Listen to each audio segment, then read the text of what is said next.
sou Alexandre Rangel e esse é o Deb's Dead, seu canal sobre desenvolvimento e banco de dados. Nesse vídeo vamos gerar o esquema de relações de um banco de dados e como evitar chaves compostas nas relações e consequentemente nas nossas tabelas. Não se esqueça de se inscrever no canal e apertar o sininho para receber a notificação quando publicarmos novos vídeos. Bora lá saber um pouco mais sobre como fazer um banco de dados?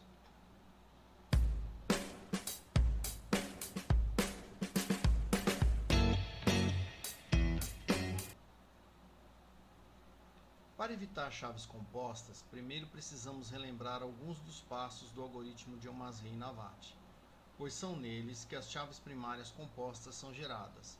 Portanto, os passos que geram chaves primárias compostas são: passo 2, tipo de entidade fraca; passo 5, tipos de relacionamentos binários muitos para muitos, ou M para N; passo 6, atributos multivalorados; passo 7, tipos de relacionamento ternários e quaternários.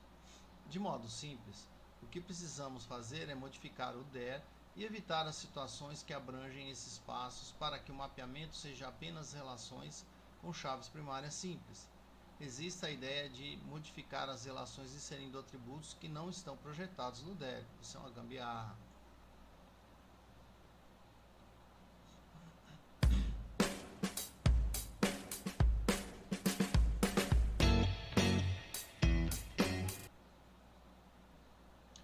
Observe esse diagrama.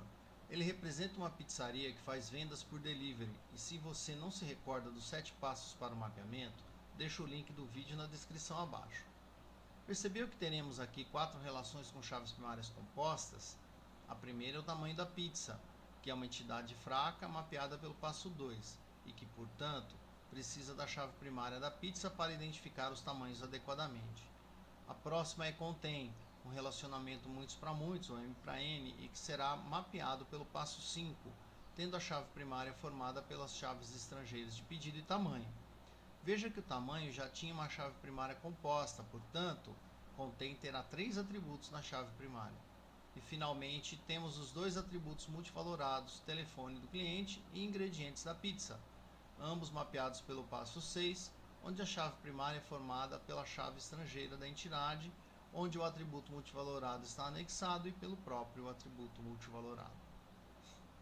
Veja que das 7 relações deste banco de dados, 4 delas, ou mais de 50%, têm chaves primárias compostas. Para começar, vamos abordar as entidades fracas, que neste esquema de relações gerou a relação tamanho. Para Yomasriy-Navati, os tipos de entidade que não possuem atributos chaves próprios são chamados tipos de entidade fraca. As entidades pertencentes a um tipo de entidade fraca são identificadas por estarem relacionadas a entidades específicas de outro tipo em combinação com um dos seus valores de atributo. Ramakrishna afirma que uma entidade fraca pode ser univocamente identificada apenas se considerarmos alguns dos seus atributos em conjunto com a chave primária de uma outra entidade. Então, como resolver isso? Não há outra saída a não ser deixar de utilizar entidades fracas, pois toda vez que você inserir uma entidade fraca em seu DER, ela gerará uma relação com uma chave primária composta pela sua própria chave parcial e pela chave primária da sua entidade proprietária.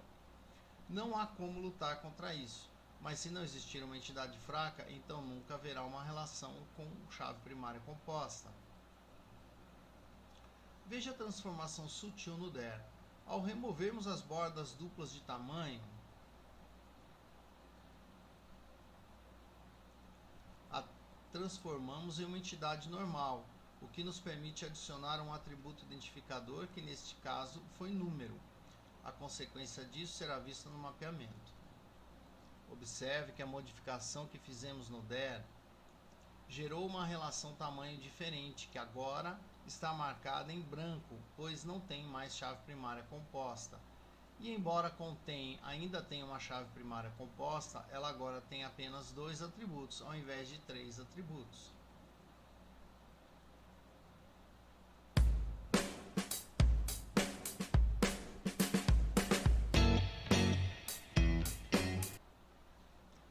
Observe que no diagrama, nele temos um relacionamento M para N chamado contém. O passo 5 do algoritmo de Yomasin e Navati nos diz que criar uma relação cuja chave primária será a concatenação das chaves estrangeiras de pedido e tamanho. Pois bem, a solução passa a ser eliminar esse relacionamento muitos para muitos, substituindo-o por outro tipo de entidade. Se observar, você vai perceber que o M para N continua lá, só que agora temos um tipo de entidade no lugar. Podemos adicionar um atributo chave e o mapeamento será uma relação com chave primária simples. Esta mesma solução pode ser aplicada em relacionamentos ternários e quaternários, mas isso veremos daqui a pouco. Observe agora que a modificação que fizemos no DER gerou uma relação com nome diferente, item ao invés de contém, mas que possui apenas um atributo na chave primária.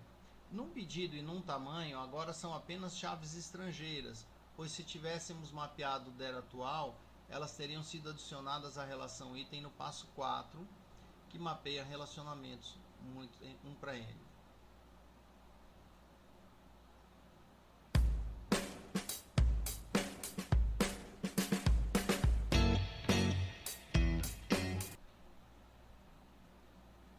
Observe que no diagrama temos dois atributos multivalorados. Segundo o algoritmo de Yomasin e Navati, nessa situação, precisaremos criar duas relações, uma para cada atributo multivalorado. O nosso exemplo seria um telefone cliente e ingredientes pizza. Vamos substituí-los de formas diferentes. Ramakrishna afirma que, às vezes, ao identificar os atributos de um conjunto de entidades, algumas vezes não é claro se uma propriedade deve ser modelada como um atributo ou como um conjunto de entidades. A meu ver, esse é o caso de ingredientes.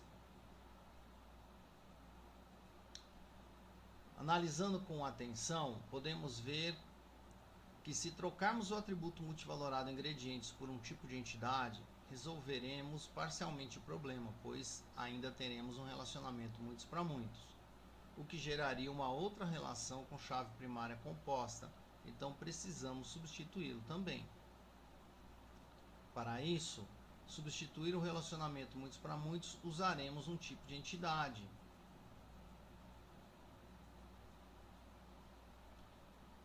Observe que agora temos um tipo de entidade com relacionamento 1 para N com ingrediente com pizza. Nesta solução, irá gerar apenas relações com chaves primárias simples. Observando agora, vemos que a modificação que fizemos no DER gerou uma relação com um nome diferente a ingrediente e que ao trocarmos o relacionamento muitos para muitos por componente, tivemos uma outra relação gerada a componente que tem os códigos dos ingredientes e das pizzas. Dessa forma, resolvemos os mesmos problemas, mas sem que o DER gere relações com chaves compostas. Ainda temos um atributo multivalorado em cliente, o que geraria uma relação com chave composta. Por semântica, poderíamos transformar o atributo multivalorado em um tipo de entidade fraca, mas ainda assim teríamos uma chave primária composta. A solução, portanto, é sacrificar a semântica transformando o telefone, que é um atributo multivalorado, em um tipo de entidade comum. Isso fará com que a relação derivada tenha a chave primária simples, que é o nirvana dessa aula. Observe ainda que foi utilizado um relacionamento 1 para 1, que poderia ter sido também usado um relacionamento 1 para N e ainda assim estaria correto. Observe agora que a modificação que fizemos no DER gerou uma relação com nome diferente da versão original, telefone ao invés de telefone cliente, mas ela tem a chave primária simples e indica a quem pertence cada telefone criado. Percebeu que não temos mais nenhuma relação com chave primária composta e sem ferirmos nenhuma regra de modelagem ou de mapeamento? Veja a diferença entre os esquemas de relação para o mesmo banco de dados. Em ambos os casos, a pizzaria conseguiria fazer seus pedidos e entregas e conseguiria extrair dados relevantes das tabelas. Observe também que no segundo caso temos mais tabelas para resolver o mesmo problema, além de termos sacrificado um pouco a semântica do sistema para atingirmos nosso nirvana. obter um banco de dados em que todas as relações tenham apenas chave primária simples.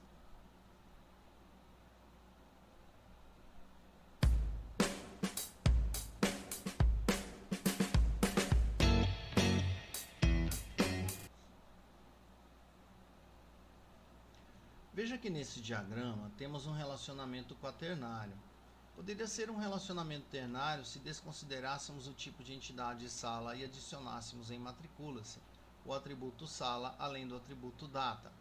Perceba que ao aplicarmos o passo 7 do algoritmo de mapeamento de Ilmaz-Reinavati, obteremos a relação matricula-se, que será uma relação com 5 atributos, onde 4 deles formam a chave primária. Um terror para se trabalhar. A solução é a mesma que demos para quando há um relacionamento binário M para N, abordado pelo passo 5. Criamos um tipo de entidade que substituirá o relacionamento matricula-se. Veja que ao removermos o relacionamento quaternário, substituindo-o por um tipo de entidade, passamos a ter 4 relacionamentos binários, onde um novo tipo de entidade matrícula se faz presente. Ao fazermos o seu mapeamento no passo 1, teremos os atributos número da matrícula e a data da matrícula. No passo 3, seriam adicionados o RA do aluno como chave estrangeira. E finalmente, no passo 4, adicionaríamos o código da disciplina, o código do professor e o número da sala. Desta forma, atingiríamos o mesmo objetivo sem a necessidade de usarmos chaves compostas. Perceba então que o problema não está no algoritmo de mapeamento proposto por Ilmaz-Reinavati. Sim, em um primeiro momento, pode parecer que ao usá-lo, ele gera relações com chaves compostas, mas somos nós, os projetistas dos bancos de dados, que os criamos de forma que o uso de chaves primárias compostas seja necessário. É preciso, então, saber modelar de uma maneira que o resultado do mapeamento jamais tenha chaves primárias compostas. Por hoje é só, pessoal. Espero que vocês tenham gostado do vídeo. Não deixe de curtir, compartilhar e não deixe de se inscrever. Nos vemos na próxima. Até mais!